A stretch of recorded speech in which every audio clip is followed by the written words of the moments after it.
Imagine that you could close your eyes and just tell if you're burning carbs or burning fat. Wouldn't that be great if you could just feel it? Well, the reality is that you can if you train your body and you know what to look for. You can have a pretty good idea of when you're burning fat and when you're burning sugar. And unfortunately, all too commonly, people think they're burning fat, but they're really stuck in sugar burning metabolism. And this is why they can't burn that extra belly fat or get rid of the love handles. And this is why it is so important to understand the key signals your body will give you so you can flip the switch on your metabolism and start burning fat while you're sleeping. In this video, I'm gonna break down the major signs and feelings you'll have when you're burning fat and what you may experience when you're burning sugar. And be sure to stick around to the end because I'm gonna go through my top 7 strategies to flip the switch on your metabolism and start burning fat for fuel so you can look and feel your best. You see, a 2022 study out of the Journal of Cardiology indicated that over 92% of Americans have metabolic dysfunction, and that means they're stuck in sugar burning metabolism and they're not burning fat effectively for fuel. So let's talk about some of these key signs of sugar burning, which most likely, since 92% of our society are dealing with this, most likely you are and your family members are. Number 1 sign is you're overweight, but you also have trouble losing weight. Weight doesn't come off quickly, but you also may be skinny fat. So you may be lean, but you have excess body fat, and maybe you've had a test done that actually showed that you had higher amounts of visceral fat around your organs. That would be number 1 sign. Overweight, trouble losing weight, or just being skinny fat in general. Another common sign is having frequent cravings. You know, it's really hard for you to fast. And a lot of people, especially a lot of lean people, will tell me that it's really hard for them to do any sort of intermittent fasting. They're hungry from the time they wake up until they go to bed, and they're eating all throughout the day. That is a sign you are stuck in sugar burning mode. If you can't go more than 4 to 5 hours between meals, or go 12 hours between your last meal and your first meal the next day without feeling hunger, having cravings, feeling lightheaded, just feeling like you need to eat something, that is a sign you are stuck in sugar burning mode and you are not able to burn fat effectively for fuel. Another sign is feeling more tired after your meals. If you eat a meal, a good sized quality meal and a healthy meal in particular, and you're tired after that meal, and especially if you have sweet cravings, so you're tired, but you also desire something sweet, right? Like you need to have some sort of dessert after the meal, that is a sign you are stuck in sugar burning metabolism. And when you eat sweets, it still doesn't stop cravings. You want more sweets. In fact, you eat sweets and then that just kind of turns you on to wanting more and more sweets. That can be a sign also of being in sugar burning metabolism. And that is because your body is having trouble actually getting the sugar into the cells. So even though you've eaten carbs, because your body is insulin resistant, the cells are not responding to insulin. Insulin's job is to pull sugar out of the bloodstream and put it into the cells. Because your body's not responding to that message, it feels like it didn't get the glucose it needs, the sugar it needs to produce energy, and therefore you continue to have sweet or sugar cravings. Okay, another key sign is if you have frequent acne, skin tags, or skin pigmentation changes. This is a classic sign of sugar burning metabolism and insulin resistance. When you have high levels of insulin in your blood because you're constantly eating carbs and you need that insulin to try to get the sugar into the cells, what it does is it actually starts to transform the skin cells, and it constantly sends the message of grow, grow, grow, and promotes inflammation in the skin. And that's why you'll see these skin pigmentation changes, skin tags, these kind of excess growths of skin, as well as acne. Now, when you're in sugar burning metabolism, it's also gonna affect your hormones. For males, it'll actually lower your testosterone. In particular, there's a hormone inside of or I should say an enzyme that our body produces called aromatase. And when we are insulin resistant, and we're consuming a lot of carbs, we increase aromatase. Aromatase takes testosterone and converts it into estrogen. So for males, they end up, when they're in sugar burning metabolism, they end up with low testosterone and high estrogen. This can cause things like man boobs, low libido, depression, because testosterone plays such a key role in our mental health and our drive. It can cause a loss of muscle mass and just lower energy and endurance. You know, we end up just becoming, a fraction of ourselves as a man. And for females, it can do the same. It can cause endometriosis because for females, it can cause high estrogen and also high testosterone. So with males, you get lower testosterone. With females, in some cases, you get high testosterone.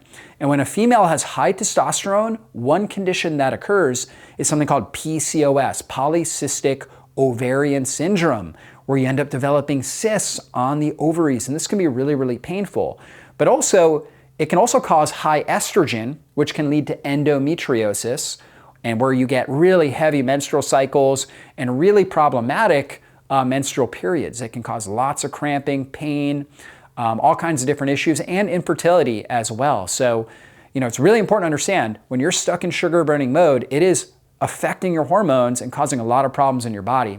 Also can cause frequent thirst and urge to urinate. And this is because your blood sugar may be rising and your body, again, your insulin, your cells are not responding to it. And so as insulin goes up, to try to get the glucose out of the bloodstream and put it into the cells, if the cells aren't responding to that message, that glucose, another way we can get rid of it is actually urinating it out. And so for a lot of people, when they get into kind of later stages of insulin resistance, they start to get really, really thirsty and they have to urinate it out. In fact, that's actually kind of where the name diabetes mellitus comes from. It's called sweet urine, right? And because these individuals with significant insulin resistance end up getting more sugar in their bloodstream. That also lowers the pH of their urine, which increases the risk of urinary tract infections and kidney stones and different issues like that.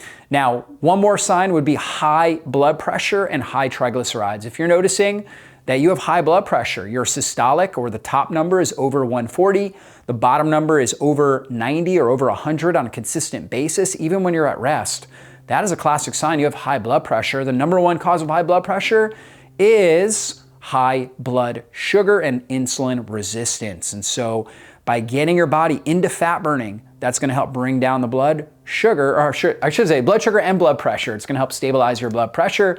Also high triglycerides. If your triglycerides are up over 100, and especially if they're up over 150, that is a sign you have insulin resistance. You have high insulin in your blood, trying to pull that sugar down, right? And so high triglycerides are a major problem. That is a significant risk factor for cardiovascular disease. And so what do we need to do? We need to get our body into a fat burning state. And when we're fat burning, we have a lean body and it's easy to keep weight off. We have smooth energy and smooth brain function. In fact, you're able to feel really good, really mentally sharp, even if you go long periods of time without food. In fact, many people that have a really healthy metabolism and are burning fat for fuel, they feel their best and they perform their best in a slightly fasted state where they maybe have been fasting for 16 or 18 hours. That is a sign you are in really good fat burning metabolism. You should at least be able to go 4 to 5 or even 8 hours between meals easily. Like you might eat breakfast and not be able to eat again because you're so busy until the evening and go 8 hours and it feels effortless. Like you don't even think about food. You don't have cravings. You're able to do everything you need to do in your busy schedule and it's no big deal. So you may be able to go 8 hours or at least 4 to 5 hours between breakfast and lunch or between lunch and dinner. That should not be hard. Intermittent fasting should not be hard. That is a sign you're in fat burning. If intermittent fasting is easy, you can also exercise in a fasted state. You can actually do a great workout when you haven't eaten for 12, 14, 16, 18, even 24 hours, and it's not hard. And what's great about fasted exercise is you burn even more fat for fuel. You trigger more deep autophagy where your body breaks down old damaged cellular organelles. You clean up the cellular environment. And so you should be able to do fasted exercise. That's a sign you are in deep fat burning. And ultimately, you just have a better relationship with hunger and food. In fact, when I'm in a deep fat burning mode, which I most of the time am, I notice that I really don't have cravings and I very rarely get hungry. I typically only get hungry when I start eating. When I start eating, it triggers a sensation in my body that says, okay, now is the time to get my calories in. Now I'm gonna get hungry and start eating food. But I don't have to break my fast because I'm so hungry and I have so much cravings and I'm irritable and I'm hangry. I don't have to do that because I'm in a fat burning state. And that's really where we want to be, is in that fat burning metabolism. Now, what are the best ways to test your fat and sugar burning? Well, you can do a fasted blood test, right? In fact, Number one test I like to look at is a fasting insulin test. And when we're doing fasted insulin, you wanna basically eat your last meal before 8 p.m., get your blood work done somewhere between 8 a.m. and 10 a.m. the next day. So roughly a 12 to 14 hour fast. And your insulin levels should roughly be under 6, right? So a good range would be like 2 to 5, somewhere in that range. And that is a sign that you were in a fat burning state. We're also gonna look at something called LDH. And the reason why we look at LDH, it's called lactose dehydrogenase, is if LDH is actually a sugar burning enzyme, but if it's too low, like it's under 140, that's a sign that we have something called reactive hypoglycemia, where we are basically not able to balance and stabilize our blood sugar. That's a sign that we have a distorted metabolism and we are not good at burning fat for fuel. I'm also looking at our triglyceride to HDL ratio. That should be under 2 and close to 1. So the triglycerides are basically they're lipids circulating in our bloodstream, fat circulating in our bloodstream. We should be able to dump off that fat into cells to be used for energy, to be used to create new cell membranes. Again, I talked about earlier, I don't want our triglycerides to be too high. We don't want them over 150, ideally under 100. But you also want that HDL, right, to be somewhere, somewhere around 70, 80, somewhere in that range. And we want that triglyceride to HDL ratio to be close to 1. So that's going to be key. Some other things we could look at would be blood sugar or ketone testing. We could look at blood or breath, and also the waist to hip ratio as well as a way that we can look at and see if we are sugar burning or fat burning. Now, top strategies to improve our metabolism. Number one, we need to avoid processed sugar, seed oils, and chemicals in our food. We want to eat a high protein diet. I always recommend at least 30 to 50 grams of high quality protein, particularly coming from animal protein sources like grass-fed beef, organic poultry like chicken, turkey, organic pasture-raised eggs. It could be organic dairy like Greek yogurt or some sort of cheese. That can be really good. It can be things like bison or lamb, and that can be really helpful as well. We want to make sure we're focused on healthy fats, getting things like coconut oil or grass-fed butter, avocados, high polyphenol, extra virgin olive oil, and also getting colorful fruits and vegetables in our meal as well. We want to make sure we're avoiding naked carbs. So what's a naked carb? It's when we eat something that has a lot of sugar or starch without protein and without fat. So that would be something like eating an apple all by itself. I'm a fan of an apple every now and then as like a dessert after a high protein meal. That's great because the protein that was in your meal will help stabilize your blood sugar. But when you're eating a naked carb, again, something like an apple all by itself or eating watermelon all by itself, even though those are healthier sources of carbs, that will still spike your blood sugar and will cause more cravings and will pull you out of fat-burning metabolism. Much better to eat high protein and fiber-rich foods before eating those higher glycemic carbs. So if you were to eat your steak or your salad before you ate your sweet potato or before you ate your fruit, that's gonna have a better glycemic impact on your body. So you're gonna help stabilize your blood sugar more effectively and feel better after that meal and have less cravings. So that's really important.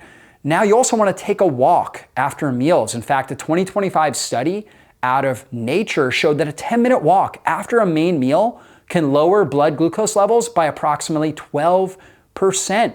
So if your blood sugar was, let's say 100 after, eating a meal, just by taking that walk, it'll drop it down to 88, right? So that's a big reduction, a 12% reduction just by taking a 10-minute walk.